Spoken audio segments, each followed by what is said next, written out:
Good morning students, class intermediate. आपका ये second lesson चल रहा है। एक अंताप फर्स्ट आपका समाप्त हो गया था और इसको या तो आप बच्चों फाइनल क्लास बुक लेकर बैठा करें, बुक से समझा करें, या लिखना चाहें लिख लिया करें, धीरे से पढ़ा दिया करेंगे। क्योंकि पढ़ाने में जब हम क्लास लेते हैं तो कम स्टूडेंट्स आते हैं। कई बार मैंने कहा भी बहुत ही निवेदनात्मक शब्दों से, विनम्रतापूर्वक, क्योंकि ज़्यादा पीरियड हम लंबा इसलिए खुद नहीं लेते हैं। हम जानते हैं कि आप लोग के और भी पीरियड होंगे, हिंदी के हिसाब से हम इसको लेते हैं, उसमें भी कम लोग ज्वाइन होते हैं। तो इसलिए दोबारा में इसी का वीडियो बनाकर हम लोग के पास डाल देते हैं कि भाई किसी तरह से आपका कोर्स न छूटे और आगे बढ़ते रहे। इसको पढ़ते जाइए ध्यान करके, इसको लापरवाही से न लें। आप इंटरमीडिएट के स्टूडेंट्स हैं, जो हिंदी है इसको जितना आप पढ़ेंगे उतने आपका फायदा होगा, नहीं तो आपका छूट जाएगा फिर। तो देखिए बेटा, आज का टॉपिक वही कैकेयी का अंताप। अंताप का मतलब बताया था कि पश्चाताप होता है, पछताना से कहते हैं, वही अंताप हो गया। आप ध्यान दीजिए, हे भरत, वही 10 सलाह भरत को बनाने वाला, भरत जी के साथ जैसे इनको श्री राम को मनाने वाला, वहाँ मनाने गए हैं, वहाँ जी के सामने बैठे हैं, प्रभु जी के सामने सारी सभा बैठी है, वही वार्ता हो रही है, उसमें उसी का प्रकरण चल रहा है। जांच हे भरत भद्र, अब कहो अभिप्सित अपना। ये रामचंद्र जी, जहाँ से हमने चैप्टर छोड़ा था कि बोले गिरा गंभीर, शायद याद हो, अंतिम लाइन थी, गिरा गंभीर नील निधि जैसी। गिरा गंभीर नील निधि जैसी। नील निधि माने समुद्र, गिरा माने वाणी, कि भगवान राम बहुत ही समुद्र के समान गंभीर वाणी में बोले। क्या बोले? यहां से फिर उसी जगह कड़ी जुड़ जाती है, उसी पैदा में कहते हैं श्री राम जी बोले, हे भरत भद्र, हे श्रेष्ठ भरत, या शिष्ट स्वभाव वाले, ये भी लिख सकती हैं आप। हे शिष्ट स्वभाव वाले भरत, आप अपनी इच्छा या अपनी मनोकामना बताएं। अभिप्सित माने मनोकामना होती है इच्छा। कह रहे श्री राम जी कि हे शिष्ट स्वभाव वाले भरत, आप अपनी मनोकामना को बताएं। कैसे आप आए, क्या मनोकामना लेकर आए? सब सजग हो गए, भंग हुआ जो सपना। जब श्री राम के मुखारबिंद से भरत के लिए प्रश्न हुआ, उन्होंने प्रश्न किया कि आप शिष्ट स्वभाव वाले भरत, आप अपनी मनोकामना बताएं, इच्छा बताएं।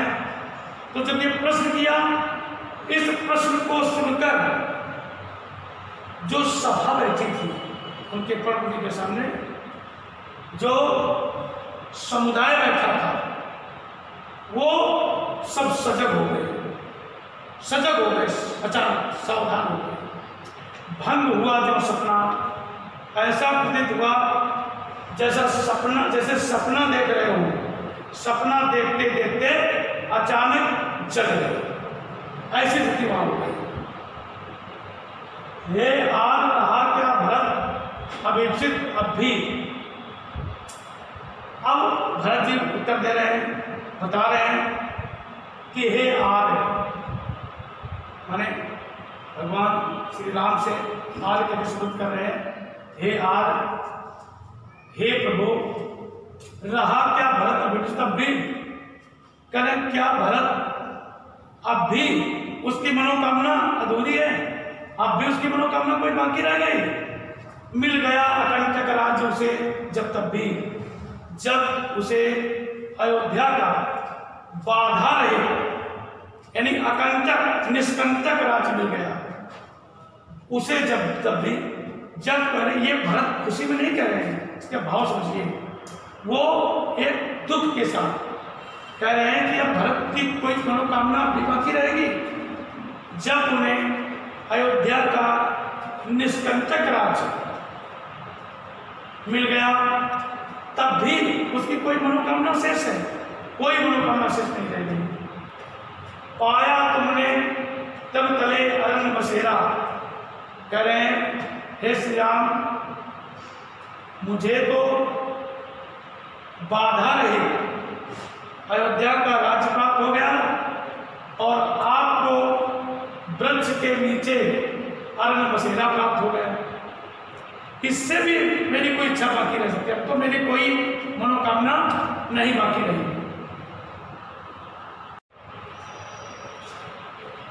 तो कह रहे हैं कि ये सब मुझे प्राप्त हो गया, आपको वनवास मिला, आपको एक वृक्ष के नीचे कुटिया बनाकर रहना पड़ा वन में, और मुझे अयोध्या का राज्य मिल गया।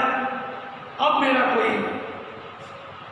कोई भी मेरी मनोकामना पूरी नहीं हुई, बाकी रही, सब पूरी हो गई। रह गया अभिप्सित शेष तदप क्या मेरा, कह रहे इतना होने के बाद भी अब मेरी क्या कोई इच्छा बाकी रह सकती है? अगर कोई इच्छा बाकी है, मनोकामना बाकी है, तो आप ही बता दिए।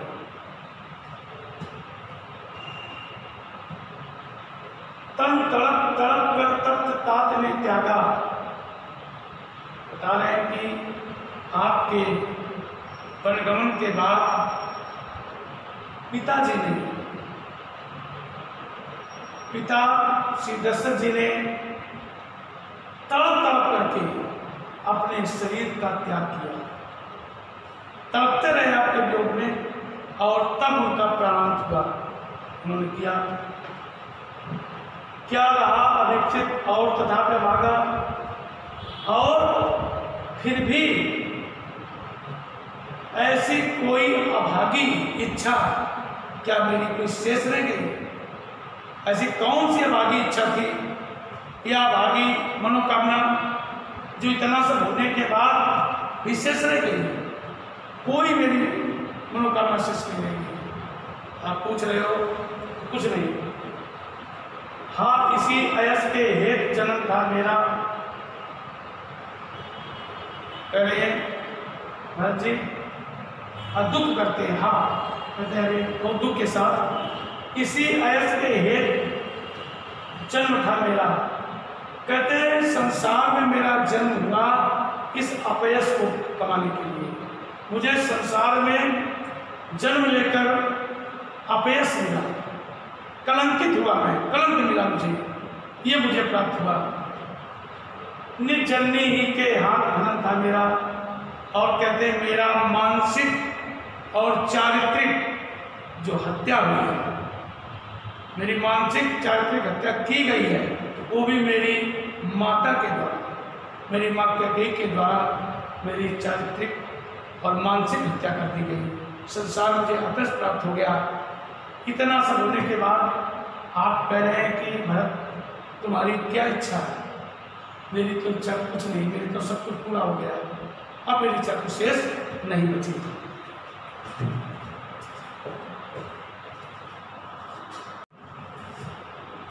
Good morning students, class intermediate.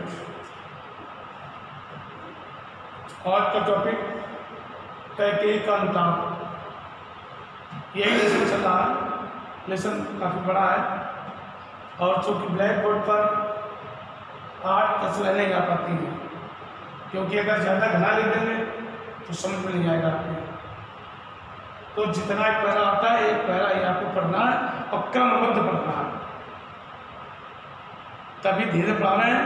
ये भी लेसन खत्म होगा कि तीसरा चौथा, फिर इसके पीछे दिए क्वेश्चंस, मतलब आराम से पढ़ा रहे हैं इंटरमीडिएट वाले स्टूडेंट्स।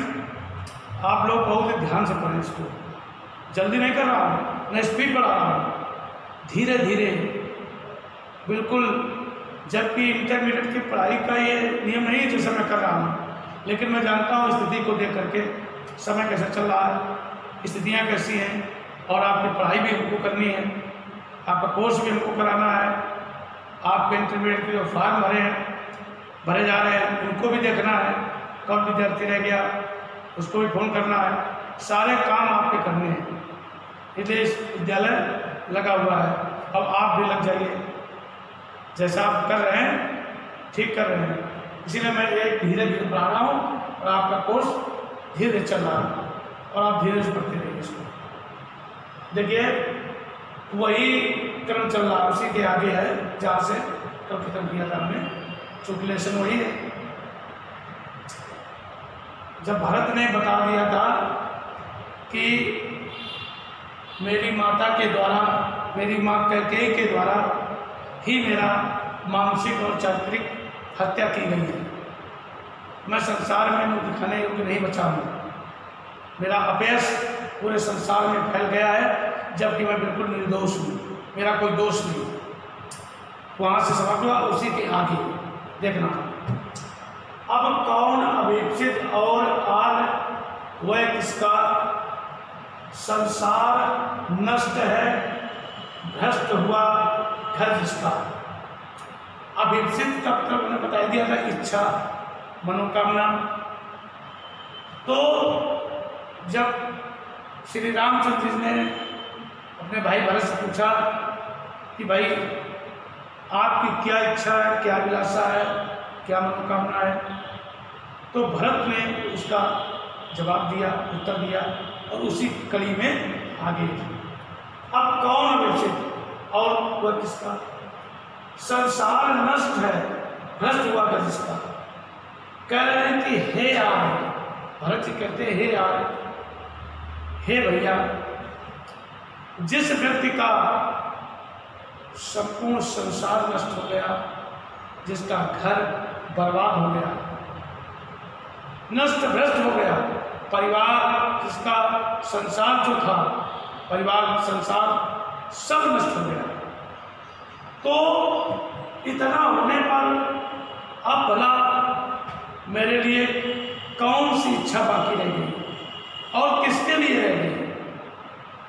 जब मेरा परिवार, मेरा संसार सब नष्ट हो गया, सब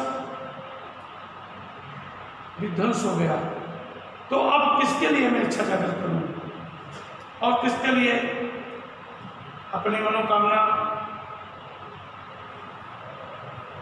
प्रकट करूं और कौन सी मनोकामना प्रकट करूं। ये भरत जी बड़े दुख भरे शब्दों में रामचंद्र जी से कह रहे हैं।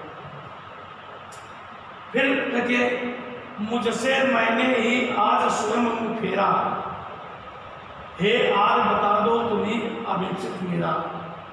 भरत जी कह रहे हैं कि आज अपने आप से घृणा हो गई है, यानी मैं आत्मग्लानि में पड़ गया हूँ, मेरे अंदर आत्मग्लानि हो गई है, स्वयं अपना मुख देखने में हमें घृणा हो रही है,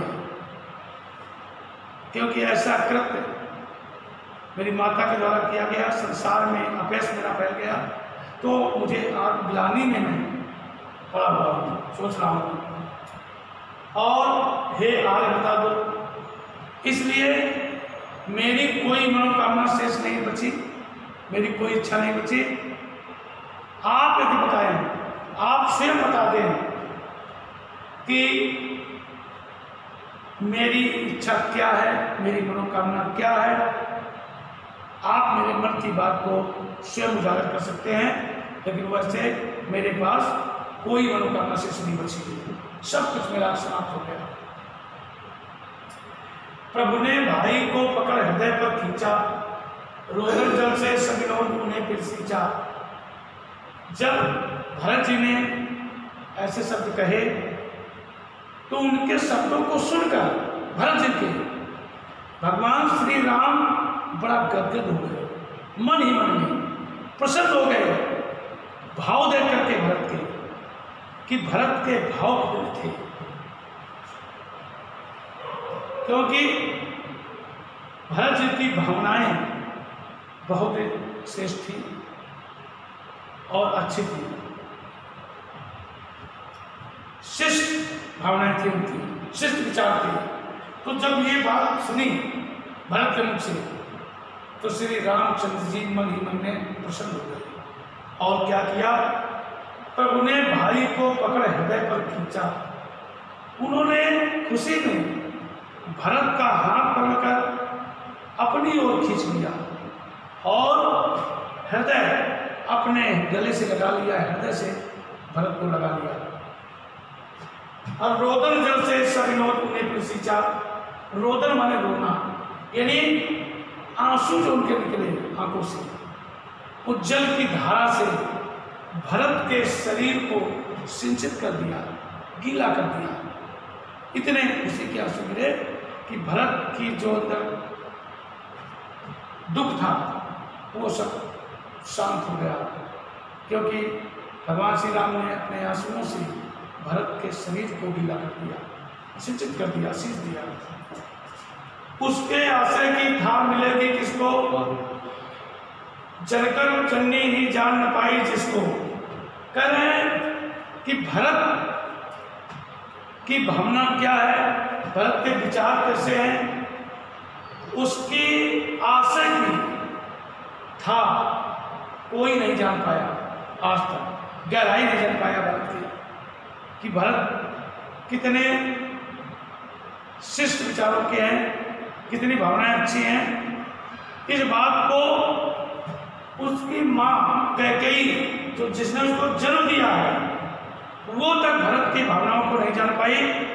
भरत के अंदर क्या विचार, विचारों को, उन विचारों की गहराई की था नहीं ले पाई। जन्म देने वाली माँ तो भला संसार का कौन ऐसा प्राणी है जो भरत की गहराई को जान सकता है। ये रामचंद्र जी ने अपने सपनों को प्रकट किया।